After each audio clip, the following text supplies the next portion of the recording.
అసలు సీతక్క గారిని ఒక మాట అడగాల్సింది ఏంటంటే, మిమ్మల్ని కేటీఆర్ వారు రాష్ట్ర స్థాయి వర్కింగ్ ప్రెసిడెంట్గా ఒక ములుగులోనే కాదు, ఏ కార్యకర్తకైనా ఇబ్బంది అయితే యావత్ రాష్ట్రంలో నలుమూలల్లో ఏ జిల్లాలైనా మాట్లాడే హక్కు వర్కింగ్ ప్రెసిడెంట్ కేటీఆర్ గారికి ఉంది. వారు అడిగింది కూడా ఏంటంటే, మీ అనుచరులుగా చేస్తున్న అరాచకాలు ఆగడాల గురించి, ప్రత్యేకంగా మీరు ఆదివాసి బిడ్డలకి ఏదైతే అక్కడ జరుగుతున్న అన్యాయం గురించి వారు మాట్లాడుతూ ఉన్న విషయాన్ని మీ దృష్టికి మీ కార్యకర్తలు ఏ తీసుకొచ్చినా కూడా మీరు ప్రత్యేకంగా మీ కార్యకర్తలను ఏమంటారంటే, సీతక్క మంత్రి అయితే మేము బాగుపడతాం, మాకేదో జరిగిపోతుందని చెప్పేసి ఎంతో ఆశ పెట్టుకున్నాం అని చెప్పేసి మీ కాంగ్రెస్ పార్టీ కార్యకర్తలు ములుగు జిల్లాలో ఉన్న అందరూ కూడా మీ అనుచరులుగా వెళ్ళి మీ ఇన్ఛార్జ్ అయిన మీనాక్షి నటరాజన్ గారికి ప్రత్యేకంగా వెళ్ళి వారికి లేఖ ఇచ్చిన విషయం మీరు మీ దృష్టికి వచ్చిందో లేదో మీరు గమనించాలని చెప్పేసి మేము అడుగుతా ఉన్నాం. నిజంగా మీరు న్యాయం చేయదలుచుకుంటే ఒక ఆదివాసీ బిడ్డగా ఏదైతే జీవో నెంబర్ 49 ఉందో, అంటే ములుగు నియోజకవర్గంలో ఆదివాసీ బిడ్డలకి ఇబ్బంది అవుతుంది, తరిమి కొడుతూ ఉన్నారు, మాకు ఆపద ఉంది జీవో 49 ద్వారా అని ఎవరైతే అందరూ రోడ్ ఎక్కి ఇబ్బంది పడుతూ ఉన్నారో ఆ ఆదివాసీ హక్కులని కాల రాస్తుంది కాంగ్రెస్ ప్రభుత్వం అని చెప్పేసి అందరూ వాబోతున్నారు ఇబ్బంది పడుతున్నారని మావోయిస్ట్ పార్టీ తరఫున లేఖ రాసిన విషయాన్ని కూడా వాస్తవం కాదా అని మేము సీతక్కని ప్రశ్నిస్తూ ఉన్నాం. నిజంగా మీరు నిజంగా ఒక ఆదివాసీ బిడ్డ అయితే మీరు అధికారంలో ఉన్నది ప్రభుత్వం మీరే, మీరు క్యాబినెట్లో ఉన్నారు, నిజంగా మీరు ఆదివాసీ బిడ్డకు న్యాయం చేయగలిగేదైతే జీవో 49 ఎందుకు రద్దు చేయట్లేదో మీరు ఆదివాసీ బిడ్డలందరికీ కూడా మీరు సమాధానం చెప్పాలని చెప్పేసి మేము ప్రశ్నిస్తూ ఉన్నాం. అంతేకాదు, మీరు ముందు గమనించాలి, ఇందిరమ్మ ఇళ్ల విషయంలో ఒక వాట్సాప్లో చిన్న మెసేజ్ ఒక కాంగ్రెస్ కార్యకర్త నాకు ఇందిరమ్మ ఇల్లు రావట్లేదు అని వారు వాపోతే కాంగ్రెస్ నాయకులు అక్కడ ఉన్న పోలీసుల యొక్క ఒత్తిడి మేరకు వాళ్ళ ఇబ్బంది మేరకు ఆత్మహత్య చేసుకున్న విషయం మీ దృష్టికి రాలేదా? మీ కళ్ళు మూసుకుపోయినాయని చెప్పేసి మేము ప్రశ్నిస్తూ ఉన్నాం. అంతేకాదు, మీ అనుచరులు ఏవైతే ఇసుక దందాలు చేస్తున్నా మిగతా అంతా కూడా మీరు మంత్రి అయినాక అరాచకాలన్నీ కూడా ఒక జర్నలిస్ట్ సోదరుడు బయటపడితే మీరు పిడిగుద్దులు గుద్ది వారిని ఇబ్బంది పెట్టి కార్లో లాకెట్టి మీ కార్యకర్తలు మీ అనుచరగడం కొట్టింది వాస్తవం కాదా అని చెప్పి మిమ్మల్ని అడుగుతా ఉన్నాం. మీరు మాటికి ఆదివాసీ బిడ్డ అని చెప్పుకుంటూ ఆదివాసీ కార్డు వాడుకుంటూ మా బీఆర్ఎస్ ప్రెసిడెంట్ కేటీఆర్ గారిని మీరు ఇష్టానుసారంగా మీరు మాట్లాడుతా అంటే బీఆర్ఎస్ పార్టీ కార్యకర్తలు బీఆర్ఎస్ పార్టీ ఊరుకోదని చెప్పేసి ప్రత్యేకంగా మీకు తెలియపరుస్తా ఉన్నాం. మీరు ఎట్లుందంటే ముసలి కన్నీరు గారుస్తూ ఇవాళ స్వాతి ముత్యంగా యాక్టింగ్ చేసుకుంటూ ఫేస్ పెట్టుకుంటూ గతంలో ఉన్న ధనసరి సీతక్క వేరు, అధికారం వచ్చినాక మంత్రి అయినాక సీతక్క యొక్క వేరైందనేది మీరు గమనించాలని తెలియవస్తా ఉన్నాం. వాస్తవంగా రేవంత్ రెడ్డి యొక్క క్యాబినెట్లో మహిళలకు గౌరవం లేదని ఒకరినొకరు వెళ్ళి కూడా గాంధీ భవన్లో మీ యొక్క ఇన్ఛార్జ్లకు వాపోతున్నది వాస్తవం కాదా మీరు గమనించాలని తెలియవస్తున్నాం. ఇంకో విషయం, గాంధీ భవన్లో మీ మహిళా అధ్యక్షులు వెళ్ళి మాకు మహిళలకు న్యాయం జరగట్లేను కన్నీరు కార్చింది వాస్తవం కాదా అని మిమ్మల్ని ఒకసారి ప్రశ్నిస్తా ఉన్నాం. కానీ ఇదే బీఆర్ఎస్ భవన్లో ఏ ఒక్క కేసీఆర్ గారి నాయకత్వంలో మా వర్కింగ్ ప్రెసిడెంట్ కేటీఆర్ గారి నాయకత్వంలో ఏ ఒక్క ఆడబిడ్డ కన్నీరు కార్చలేదు వాస్తవమా కాదా మేము తెలియజేస్తా ఉన్నాం. అంతేకాదు, ప్రత్యేకంగా ఇవాళ మీరు 18 నెలల్లో రీల్స్కే పరిమితమైనరు కానీ మంత్రిగా అట్టర్గా ఫెయిల్ అయినరు. ఇవాళ ములుగు గతంలో పోయిన 5 సంవత్సరాల్లో నేను ఎంపీగా ఉన్నప్పుడు మా కేసీఆర్ గారు ప్రత్యేకంగా ముఖ్యమంత్రిగా ఉన్నప్పుడు ములుగు జిల్లాకు చేసిన అభివృద్ధి మీరు ఒక మాట అన్నారు, కేటీఆర్ గారు అభివృద్ధి ఓర్వలేకే మాట్లాడుతున్నాడు. ఏందమ్మా ఏం మాట్లాడుతున్నాం? అభివృద్ధి జరిగింది మీ కాంగ్రెస్ ప్రభుత్వంలోనా లేకపోతే కేసీఆర్ గారి యొక్క నాయకత్వంలోనా మీరు గమనించాలి. ములుగు జిల్లా ఇచ్చింది కేసీఆర్ కాదా గమనించాలి. మెడికల్ కాలేజ్ ఇచ్చింది కేసీఆర్ కాదా గమనించాలి. గిరిజన యూనివర్సిటీకి ల్యాండ్ కేటాయించింది కేసీఆర్ కాదా గమనించాలి. మల్లంపల్లి మండలం ఇచ్చింది కేసీఆర్ కాదా గమనించాలి మీరు. అంతేకాకుండా మెడికల్ కాలేజ్ ఇచ్చింది కేసీఆర్ కాదా గమనించాలి.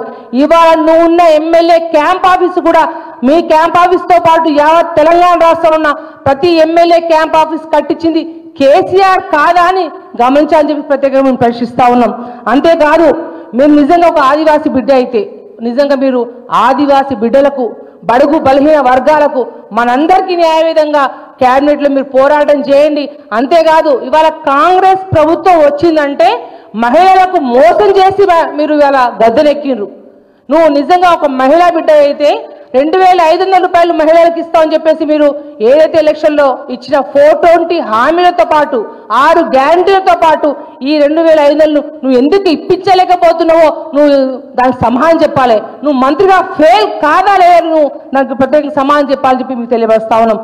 అంతేకాదు ఏదైతే ఇష్టానుసారం నువ్వు శాపనార్థాలు పెడుతున్నావో దానికి ఉట్లు రాలో అని చెప్పేసి మీకు తెలియపరుస్తా ఉన్నా. నువ్వు ఏ శాపనార్థాలు ఇచ్చినా రాష్ట్రంలో ఉన్న ప్రతి మహిళ అందరి యొక్క ఆస్తులు కేటీఆర్ గారికి ఉంటాయి. ఆయన మంచి విద్యావంతుడు, మంచి వ్యక్తిత్వం ఉన్న వ్యక్తి. కానీ అడ్డగోలు ఏది పడ్డది మాట్లాడితే బాగుంటుంది అనుకుంటాం. మేము ఎవరు కూడా ఊరుకునే లేని తెలియపరుస్తూ నిజంగా మీరు ఇప్పటి నుంచి ఎప్పుడైనా ఏ ఇబ్బంది అయినా కూడా ప్రతి కార్యకర్తకు అండగా ఉండే వ్యక్తి కేటీఆర్ గారు. వర్కింగ్ ప్రెసిడెంట్ కానీ మీ ములుగు జిల్లాలోనే కాదు యావత్ తెలంగాణ రాష్ట్రంలో ఏ చిన్న ఇబ్బంది అయినా కూడా ఖచ్చితంగా కూడా బీఆర్ఎస్ పార్టీ తరఫున కేటీఆర్ గారు అండగా ఉంటారని తెలియపరుస్తూ మిమ్మల్ని అడుగుతూనే ఉంటాం, ప్రశ్నిస్తూనే ఉంటాం తెలియపరుస్తున్నా.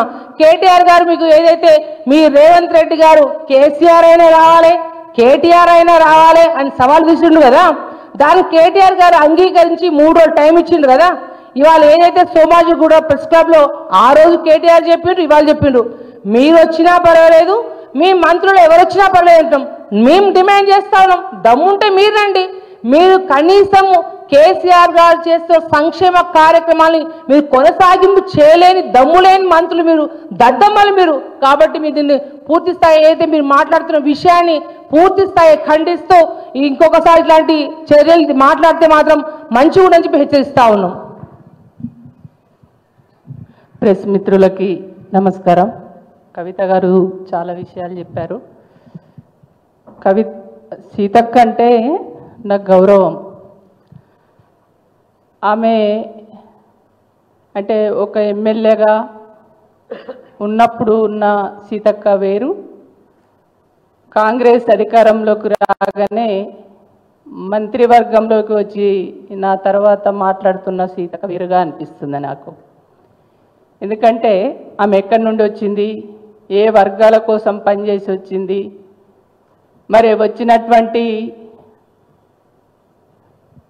ఏ వర్గాల కోసమైతే వచ్చిందో ఆ పునాదులను మర్చిపోయి మాట్లాడుతుందేమో అని అనిపిస్తుంది. అంటే ఇవాళ గతంలో మీరు ఏం చేసిండ్రో ఇవన్నీ మర్చిపోయి ఇవాళ అధికారంలోకి రాగానే అంటే సీతక్క లాంటి వాళ్ళు కూడా అబద్ధాలు మాట్లాడుతున్నారా అనేది నాకు ఆశ్చర్యం వేస్తుంది.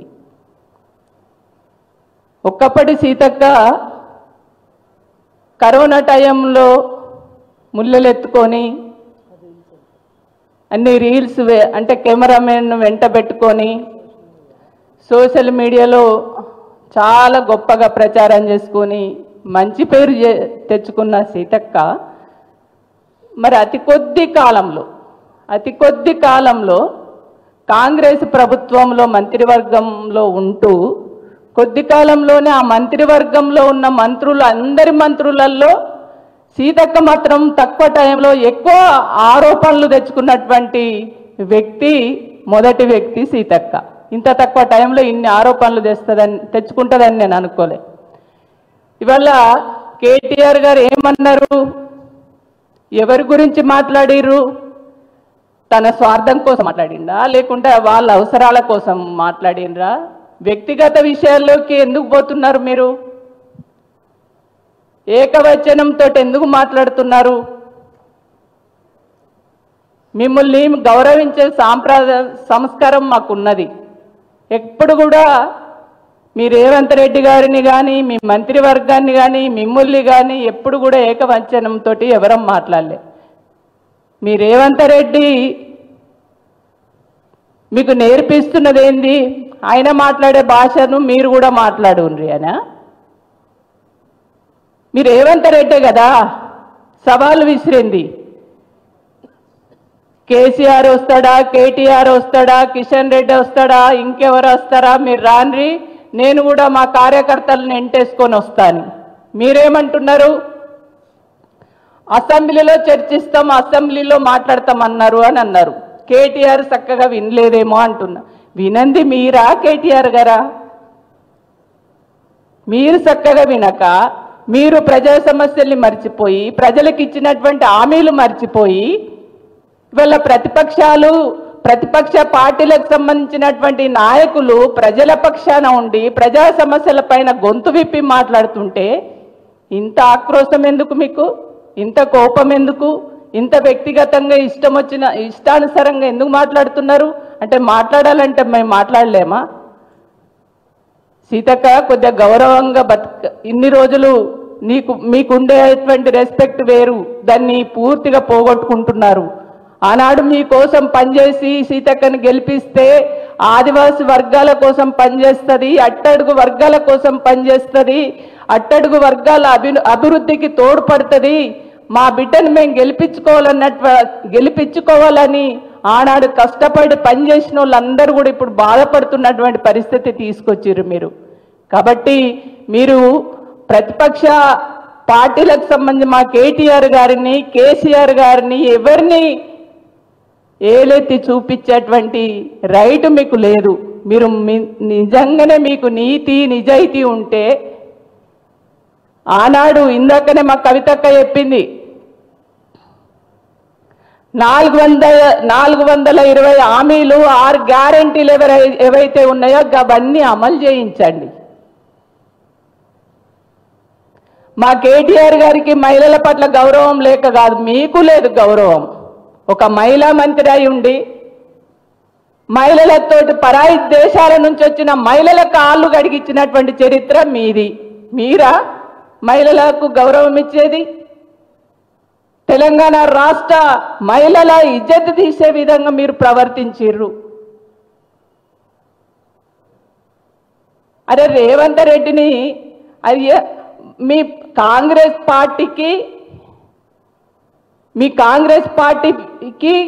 బీఆర్ఎస్ పార్టీ కాంగ్రెస్ పార్టీ తీసుకుంటున్నటువంటి ప్రజా వ్యతిరేక కార్యకలాపాలపైన ప్రశ్నిస్తుంది, నిలదీస్తుంది బీఆర్ఎస్ పార్టీ.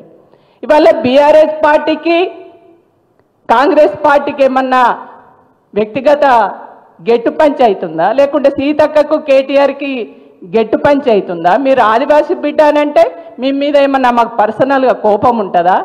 ఏం కోపం ఉంటుంది? ప్రజలకు అన్యాయం చేస్తున్నారు, ప్రజలకు ఇచ్చినటువంటి హామీలను మర్చిపోతున్నారు, వాటిని అమలు చేయండి అని అడుగుతున్నాం. అడగడం తప్ప, ప్రశ్నించడం తప్ప, నిలదీయడం తప్ప, ప్రజల గొంతుకాయ మాట్లాడడం తప్ప. ఖచ్చితంగా మేము మాట్లాడతాం. మీరు వ్యక్తిగతంగా ఎన్ని రకాల మమ్మల్ని ఏకవచనంతో మాట్లాడినా ప్రజలు నమ్మే పరిస్థితులు లేరు. బీఆర్ఎస్ పార్టీ ఇది తెలంగాణ ప్రజల పార్టీ. ప్రజల కోసమే కొట్లాడేటువంటి పార్టీ. ప్రజా సమస్యల పరిష్కారం అయ్యేంత వరకు వాళ్ళు వెన్నంటే ఉండేటువంటి పార్టీ. కాబట్టి ఎన్ని రకాల మా కేటీఆర్ గారిని, కేసీఆర్ గారిని ఎన్ని రకాల మీరు ఇబ్బంది పెట్టాలన్నా, ఎన్ని మాటలు తిట్టినా, ఏ చేసినా ప్రజలు గమనిస్తారు. ప్రజలు రేపు రాబో రోజులలో వాటన్నిటికీ ఆ మూల్యము మీరు చెల్లించక తప్పదని చెప్పేసి ఈ సందర్భంగా హెచ్చరిస్తున్నాను.